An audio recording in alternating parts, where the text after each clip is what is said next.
Sinabi ni Saldico, wala siya natanggap ni 5. Minsan pag sabi ko nga, ayoko muna i-analyze yung mga kwento niya kasi binabago niya eh. Diba? Habang nakikita mo na may mali, nababago yung susunod na kwento eh. Diba? Pero di ba mga clear?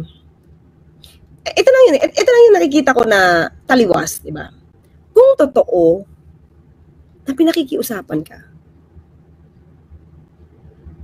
di ba parang dapat hindi siya tinanggal? Hindi mismo si Congressman Sandro Marcos ang magdideclare na vacant yung position mo as chair ng Appropriations Committee. Doon lang. Bakit? Kasi lumalabas, magkasundo kayo. Kasi hindi ka tatanggalin eh. Pag magkasundo kayo, di ba? Parang happy-happy. Parang yung dating Pangulong Duterte dati. Michael Yang, kahit anong banat mo kay Michael Yang, nandyan pa rin. Kahit Chinese, ginawang economic advisor, nandyan pa rin. Kahit anong iyong pintas, kahit anong pag-condemn mo. Diba? Kapit bisig. Pero, para ibintang, na nagbibigay daw siya ng pondo. Hindi ba taliwas yun na galit na galit sa'yo noong January at tinanggal ka? Natin na. Taliwas kasi. Diba? Taliwas kasi sa pwedeng mangyari. Kailangan hanapin natin ito. Diba? Kaya, yung kwento nga dati, kaya siya tanggal kasi nagkat sa kanya yung Pangulo. Diba yung haka-haka? Wala pa tong issue na to ha? Diba? O, sige, ito to. January 13 ha? 2025. Kailan nalaman ng Pangulo nagka-problema? Yung budget? Diba? Mga December. Ay, naggalit. Di niya na nakilala yung NEP. Pero kailangan pinirmahan kasi ayaw ng reenacted budget. Pero pinangalagaan ng Pangulo yung budget, di ba? Nagkaroon siya ng conditional implementation. Diyan basta-basta pwedeng makuha. Yun yung ginawang pangangalaga ng Pangulo sa budget. Yun na mga klira, i-share ko to. The House of Representatives removes Ako Bicol Representative Zaldico as Powerful Appropriations Committee chairperson amid controversies on the 2025 budget. House Speaker Martin Romualdez approves the motion raised by Senior Deputy Majority Leader Sandro Marcos. Mr. Speaker, I move to declare vacant the position of Chairperson of the Committee on Appropriations. Diba? Sa atin, kahit anong gawin mong pag-iisipin diyan, kung happy-happy kayo together, di mo tatanggalin kasi corrupt ka. Corrupt sila. Di mo tatanggalin. As early as January, mga kaklir, January to. Hindi na to. January to. 13. January 13 na tinanggal na siya. Oh. There's a motion. The chair hears no objection. Said motion is carried. This after call oversaw the passage of the 6.352 trillion 2025 budget, which faced criticisms for cuts in key services. Diba? May problema na eh. May problema na. Kaya siya tinanggal. And allegations of pork barrel allocations. The Bicameral Conference Committee's version of the 2025 budget faced a backlash over a 10 billion peso cut to the Department of Education's computer diba, tinanggalan pa yung DepEd program and zero funding for tinanggalan nyo pa. Sa NEP, mga clear, merong PhilHealth funds. May nilagay na pondo sa PhilHealth. Tinanggal nila. At ginastify ito. Sino nag-justify nito, mga clear? Di ba ginastify ito ni Senator Cheese? Saka ni Senator Grace po. Watchdogs also raised concerns over public works getting the biggest share of the pie over education, violating the 1987 Constitution. DepEd, DPWH ang gusto nila na mas malaki. Yung pala yung dahilan. Kaya nagalit ang Pangulo. Tanggal ka. The same committee restored a 26 billion peso budget for the Ayuda sa Kapos ang Kita program that the Senate wanted defunded. Ayuda is a cash initiative backed by Speaker Romualdez. In the end, Marcos vetoed 194 billion pesos in line items, including Department of Public Works and Highways, tinanggal niya mga kakli. Projects and unprogrammed appropriations. Diba? Kaya nga, kung kayo ba, masasaya, katulad binibintang ni Saldico, diba dapat nanatili ka? Diba? So, ito mga klira, papakita ko lang sa inyo. Hindi kasalanan ni Pangulong Marcos Jr. ang pagtanggal ng budget sa PhilHealth. Ayan Ay, video tayo. Aba.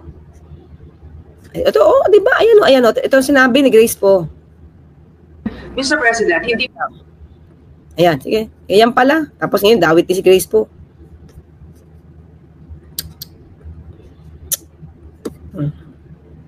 pwedeng sisihin na nagkulang tayo sa pagbibigay. Mr. President, hindi pwedeng sisihin. Di ba mga clear, nakita mo ha, sa NEP ng Pangulo, may budget ang PhilHealth. Tinanggal nila. Zero subsidy. Na nagkulang tayo sa pagbibigay sa kanila. Kasi nga ang dami ng pera na nandyan.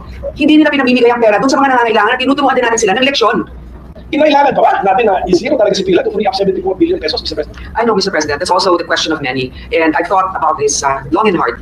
And there's no denying that PhilHealth has a savings amount of 600 billion, Mr. President. And that's also the reason why initially the administration thought of it as a way also to augment certain short fundings that we have, for example, for health workers, etc. Hindi natin maintindihan, ba't hindi nila ginagamit yung pera na nandun na meron sila na na-impact sa isang, ewan ko kung anong klaseng account yan, savings account, na ang kinikita ay mas mababa pa kesa sa inflation. Mr. President, hindi pwedeng sisihin na nagkulang tayo sa pagbibigay sa kanila kasi nga ang dami ng pera na nandyan. Hindi nila pinabibigay ang pera doon sa mga nangangailangan at tinuturuan din natin sila ng leksyon. Kung bigay ka ng bigay, nandun lang yung pera, hindi naman nagagamit. Paano naman yung mga iba? Mga clear. Ang sa akin lang at that time. Kung dapat silang bigyan. Sa akin lang ito mga kakilala. At kung sino yung incompetent na namumuno dyan, di man magtrabaho, yun ang tanggalin. Hindi yung budget. Tignan mo mga kakilala, ang dami na nakikinabang ngayon sa PhilHealth. Mga nadidig namin, minsan nagpapagamot yan, walang bayad because of PhilHealth. Yung namumuno yung dapat natin tinanggal, hindi yung budget. Hindi subsidy. Turuan nyo ng leksyon. Yung namumuno, tanggalin. Yun ang dapat nyo request. Hindi namin kayo bibigyan ng pondo, dapat hindi yan ang leader. Di isumbong nyo sa Pangulo. Diba? Hindi yung budget yung tatanggalin nyo, tapos saan nyo dinala? Saan nyo dinala? DPWH?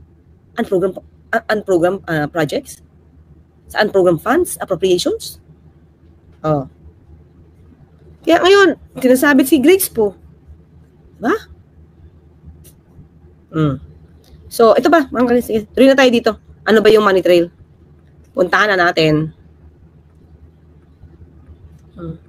Okay, tuloy. Ang halaga ng frozen assets ni Zaldico at taliwas sa mga pahayag ng dating kongresista, posibleng nabili raw ang mga ito dahil sa korupsyon. Ayon yan mismo sa investigasyon ng Anti-Money Laundering Council. Makaka-clear. Magaling mag-imbestiga ang AMLAC. Kaya nga 'di ba may isang senador nga nakita nga nila yung 124.5 million na deposit dun sa account ng senador na yun. Pero na-acquit yun. Tapos yung pera hindi pa sinusuli. AMLAC ang nag-testify nyo na 124.5 million sa bank account pumasok. O AMLAC. Yan ang exclusive agenda report ni Joash Malimbat. Mismong si Pangulong Bongbong Marcos na ang nag-anunsyo kahapon na nakasecure muli ng freeze orders ang Anti-Money Laundering Council para sa iba pang assets ni ex-Ako Bicol Party List Representative Zaldico. Isa lang po ito, mas marami pong asset ay mafo-frozen para maibalik ang pera ng tao sa kanila. Ito po ang aming pangako that the money of the people will be given back to the people. Nakuha ng Billionaire News Channel ang ilang legal documents na nagpapakita ng breakdown ng most recent batch of assets ni Ko na pinatawan ng freeze order. Ayon sa investigasyon ng AMLAC, ang assets na ito may probable cause para sabihin na ginamit bilang depository o binili sa pamamagitan ng mga natanggap na pera. Di ba? Na-trace ng AMLAC. Diba? Natitrace siya. Nico, mula sa kanyang alleged corrupt activities. Binubuo ito ng 205 bank accounts, 12 insurance policies at 3 air assets, 2 Augusta Westland AW1398 at isang Gulfstream G350. Nirehistro ang 2 Augusta West. Mga kliro. Diba? 2021. 2024, Saan siya kumuha ng ganyang yaman? Diba? Talaga? Magkaipareho ng amount? Land noong 2021 at ang isa naman ay noong 2024, 919.1 million pesos ang presyo ng isa. Samantalang ang Gulfstream na niregister noong 2024, nagkakahalaga naman ng mahigit 2 bilyong piso. Base raw sa initial financial investigation ng AMLAC, aabot sa 3.9 billion pesos ang recorded total inflow transactions ni Ko sa loob lamang ng 4 na taon mula 2020. Di ba? Kita na. Kita na AMLAC, 3.9 billion inflows since 2021. Dating Pangulong Duterte pa. Makakaliyan. Kaya sabi ko nag-crossover yung mga napamper nung nakaraang administrasyon. dinala pa kay Pangulo. Hanggang 2025 noong siya ay kongresista na. Mas malaki ito kumpara sa kabuuang recorded inflow niya sa loob ng 7 taon mula 2012 hanggang 2018 noong hindi pa siya nakaupo sa Kamara. Lumalabas, mas yumaman siya nung nagkaroon ng nasa pwesto. Nakita ng AMLAC. Dagdag pa riyan, taliwas sa mga pahayag ni Ko na wala siyang natanggap na pera sa mga umano'y anomalya sa budget insertions. Sinabi sa AMLAC investigation na posibleng aabot sa 10.4 billion pesos ang estimated total kickbacks na natanggap ni Ko mula 2023 hanggang 2025. Matatandaan ding una ng itinanggi ni Ko na may interest pa siya. 10 billion plus, mga ka-clear. Kasi itinadawit niya sa iba, ipinapasa niya sa iba yung kasalanan. Sa SunWest Corporation, isa sa top contractors ng pamahalaan na nakatanggap ng bilyon-bilyong pisong proyekto sa DPWH. Una na rin itong nasangkot sa Pharmaly scandal noong 2020. Sabi sa inyo, mga kakli, paano mong papalatan? Oo, sa SunWest. Sabi nga natin. Ito, tuturuan na sila, So, bata-bata din to ni Digong, mga kakli, ni dating Pangulo Duterte. Villanueva hits back at Saldico. Your company is linked to Pharmaly. DepEd laptop. Ay, wala. Panahon pa to ni ni dating Pangulo Duterte. Baka sumipsip na lang sa panahon ni PBBM, kaya nakuha siya ni House, ni Speaker Romualdez, para siya gawing chair ng appropriations, committee. Paano pa ni Pangulong Duterte, mga kakli, pampered na siya? Villanueva then brought up supposed links to SunWest Corporation, a company allegedly owned by the congressman, which the senator described as one of the biggest government contractors in the country, as well as the firm's supposed involvement in the controversial Pharmaly deal and the development and the DepEd laptop deal. Paano pa ni dating Pangulong Duterte? No, yumaman na siya doon. Dinala pa niya dito, kaya nung nabulilyaso, nabisto ni Pangulong Marcos Jr., pinatanggal. So, anong difference, di ba? Di ba may difference na malaki from the past administration sa ngayon? Dito, pinapapanagot ang kurap. Sige, tuloy tayo sa AMLAC. At overpriced laptop sa DepEd noong 2021. Pero base sa investigasyon ng AMLAC, si Ko pa rin ang may hawak ng pinakamalaking bahagi ng share sa kumpanya. Sinilip din ng aming team ang frozen siya pa rin may-ari, kaya pwede kang okay, sige. Bank accounts ni Ko. Ilan din? So, ito yung korporasyon, mga kakli, na pwede natin gamitin yung piercing the veil of corporate fiction. Diba? Yung personality ngayon ng kumpanya at personality ng may-ari, iisa na lang. You can pierce the veil. Parang ganito, veil. Kung magabi ba, ito korporasyon, ito yung stockholder. So, may veil yan. Ibig sabihin, napoprotektuhan yung stockholder. Pero pag pinakita ng stockholder, may-ari officers na they're dealing in bad faith or they are into fraudulent acts, itong veil na to, mapipierce siya, mabubuta siya, hanggang sa yung mawawala ito, masisira ito, yung personality ngayon, itong veil na nagpo-protect sa stockholders, dahil iba ng personality ang corporation sa stockholders, nasisira to, nabubutas to. So ngayon, magsasanib ngayon yung magiging considered na iisa lang yung corporation sa stockholders. So pwede mapanagot yung stockholders. Kahit sabihin natin na doctrine of separate juridical personality. Nasisira yun. So dito lumalabas, mga kakli, nakipag-deal siya in bad faith. Lumalabas, Tapos, ang dami niyang shares. Yung share na yun, mga kakli, dapat nga na-divest at that time, di ba? Kung dinivest naman yun sa mga anak niya, ganun pa rin yun, bawal pa rin yun. So, ang mapapalabas dito is, ikaw pa rin si SunWest. Isa lang ang personalidad niyo. Kaya dapat nga managot. May ganun. Okay? Sige, tuloy, mga clear. Ito, joint accounts mismo ni Ko at ng SunWest Construction and Development Corporation.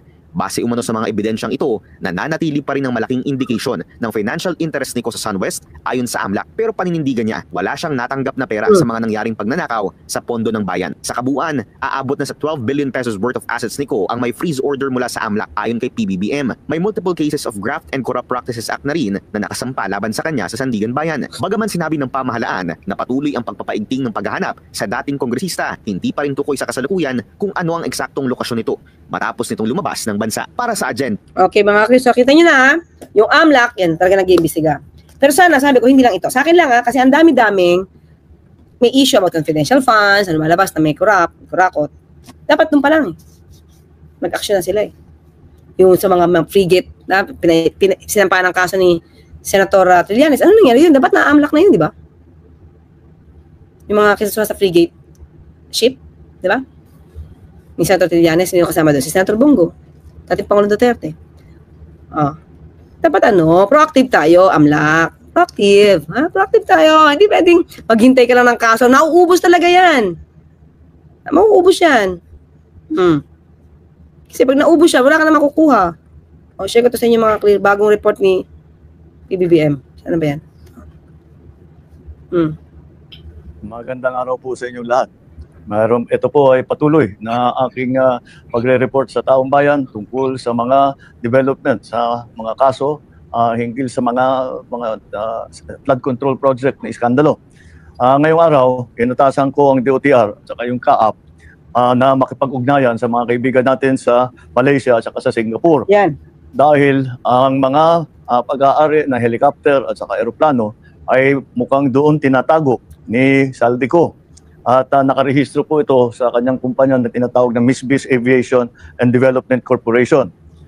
Ngunit nagkaroon na ng freeze order ang AMLAC, kaya lahat ng galaw at disposisyon ng mga aircraft na ito ay lalong-lalo na ngayon ay ipinagbabawal.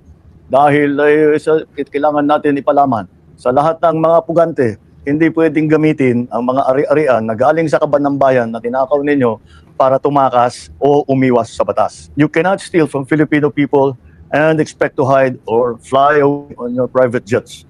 You have the money to run, but you cannot outrun the Republic of the Philippines. Kaya kayo mga pugante, umuwi na kayo. Ang payo ko sa inyo, hindi na kayo turista.